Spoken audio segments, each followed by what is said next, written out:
बिहार में लोकसभा चुनाव के लिए जारी सियासी हलचल के बीच बीजेपी के राष्ट्रीय अध्यक्ष जेपी नड्डा और चिराग पासवान की दिल्ली में मुलाकात हुई।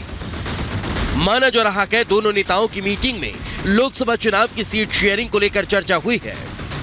सूत्रों का दावा है कि इस मीटिंग के साथ ही बिहार की 40 लोकसभा सीटों को लेकर एनडीए की सीट शेयरिंग का फॉर्मूला तय हो गया।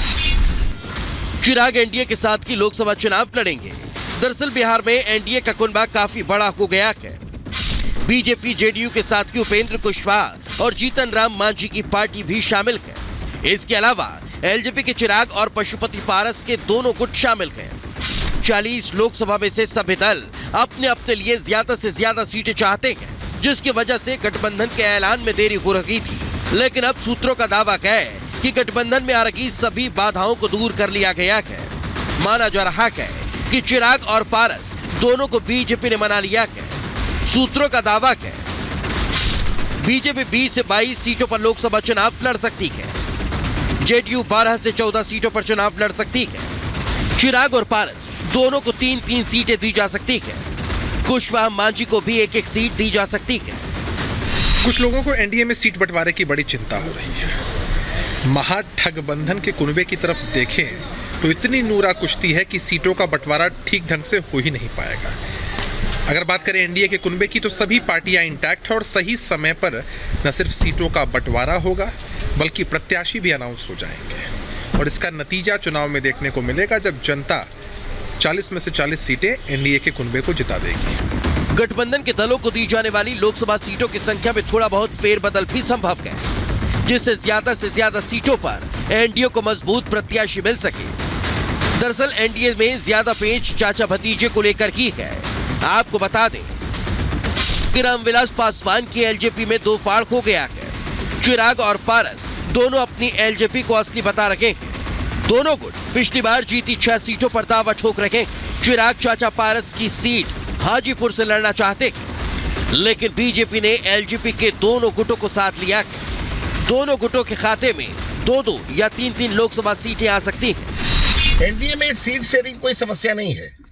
उद्देश्य एक है, भारत के यशस्वी प्रधानमंत्री आदरणीय नरेंद्र भाई मोदी को पुनः प्रधानमंत्री बनाना।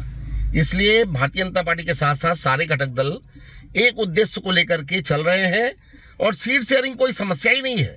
समय रहते सीट शेयरिंग भी होगा, सबके दिल मिले हुए हैं, इसलिए कहीं कोई समस्या नहीं है। आपको बता दें कि चिराग के चाचा पशुपति पारस पहले ही कह चुके हैं कि उन्हें बीजेपी नेतृत्व पर पूरा भरोसा है कि उन्हें सीटों के बंटवारे में उनका पूरा हक मिलेगा। एनडीए में सीट बंटवारे में फंसे पेच के बाद आरजेडी ने चिराग पासवान को महागठबंधन में आने का न्योता दिया था, लेकिन अब जेपी नड्डा से मुलाकात के बाद माना जा रहा है कि चिराग पासवान एनडीए में ही रहेंगे। सूत्रों का कहना है कि बीजेपी ने चिराग को पूरा सम्मान देने का वादा किया है। बिहार में लोकसभा की 40 सीटें हैं। साल 2019 में हुए लोकसभा चुनाव में एनडीए ने 39 सीटों पर जीत हासिल की थी। इस बार मोदी के मिशन 400 के तहत एनडीए बिहार की सभी 40 सीटों पर भगवा लहराना चाहती है। Bureau report, Republic Bharat.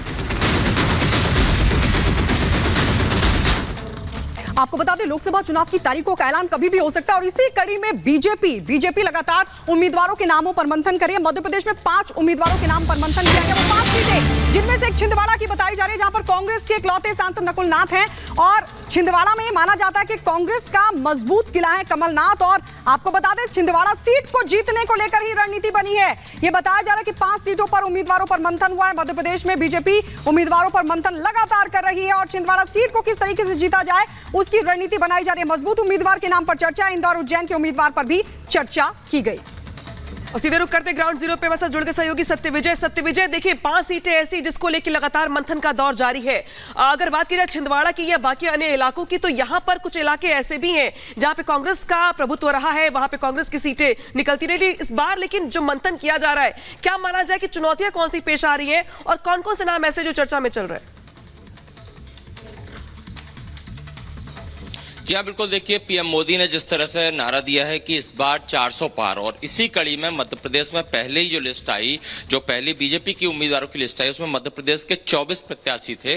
Madhya Pradesh में 29 लोकसभा सीट है, 5 सीटें होल्ड की गई। क्यों होल्ड की, उसके पीछे वजह है कि पिछले अगर लोकसभा चुनाव की बात करें तो 29 में से 28 सीटें जो है भाजपा ने जीती थी, लेकिन छिंदवाड़ा में कमलनाथ का किला भेद नहीं पाई थी भाजपा। इस बार भाजपा की कोशिश ये है कि सबसे पहले तो वो छिंदवाड़ा से ऐसे कैंडिडेट को उतारे जो कि भाजपा यानी कि छिंदवाड़ा में कमल खिल सके। और एक सियासी उठापटक या कहना चाहिए सियासी जो चर्चा ये भी है कि चूंकि पहले कुछ दिन पहले कमलनाथ और नकुलनाथ के भाजपा में आने की अटकलें चली थी, तो एक बैकअप के तौर पर कहना चाहिए या फिर एक गुंजाइश बीजेपी छोड़ दी कि अगर ऐसा कुछ नकुलनाथ को लेकर अगर कमलनाथ सोच रहे हैं तो शायद इसलिए भी इस सीट को होल्ड किया है। अगर दूसरी बाकी सीटों की बात की जाए तो देखिए, इंदौर सीट से महिला कैंडिडेट की तलाश है। कैलाश विजयवर्गीय खुद ये एक सार्वजनिक मंच से कह चुके हैं कि शंकर ललवानी का टिकट जो है कट रहा है और एक महिला को टिकट दिया जाना है। और ऐसी बिल्कुल सत्य विजय, आपके पास हम लौटेंगे, लेकिन देखना होगा कि छिंदवाड़ा को लेकर क्या कुछ रणनीति बीजेपी की रहती है। बहुत बहुत शुक्रिया हमारे साथ जुड़ने के लिए। और इस बीच एक बड़ी खबर आपको बता दें, और बड़ी खबर बिहार से, जहां पर जानकारी ये मिल रही है कि एमएलसी चुनाव के लिए उम्मीदवारों का ऐलान, महागठबंधन के 5 उम्मीदवारों का ऐलान हो गया है। 5 उम्मीदवारों में राबड़ी देवी भी शामिल हैं। तो ये बड़ी जानकारी आपको दे दें, बिहार में एमएलसी चुनाव को लेकर उम्मीदवारों के नाम का ऐलान, महागठबंधन की तरफ से 5 उम्मीदवारों के नाम का ऐलान किया गया, जिसमें बताया जा रहा है कि इन 5 उम्मीदवारों में राबड़ी देवी, जो कि लालू प्रसाद यादव की पत्नी है, वो भी इसमें शामिल बताई जा रही हैं। तो बिहार में एमएलसी चुनाव पर ये बड़ी ब्रेकिंग आपको बता रहे हैं, और बड़ी खबर ये है, एमएलसी चुनाव के लिए महागठबंधन ने उम्मीदवारों का ऐलान कर दिया है। 5 उम्मीदवारों का ऐलान किया है, और जिन 5 उम्मीदवारों का ऐलान किया गया उसमें राबड़ी देवी भी शामिल है। और बड़ी खबर आ रही है, लोकसभा चुनाव से पहले बढ़ा एनडीए का कुनबा। एनडीए में टीडीपी जनसेना की एंट्री हो गई है। आंध्र में तीनों दल मिलकर के चुनाव लड़ेंगे। लोकसभा विधानसभा चुनाव में गठबंधन हो गया है। सीट शेयरिंग को फॉर्मूले को लेकर के आखिरी जो मुहर जल्द लगने की बात कही जा रही है।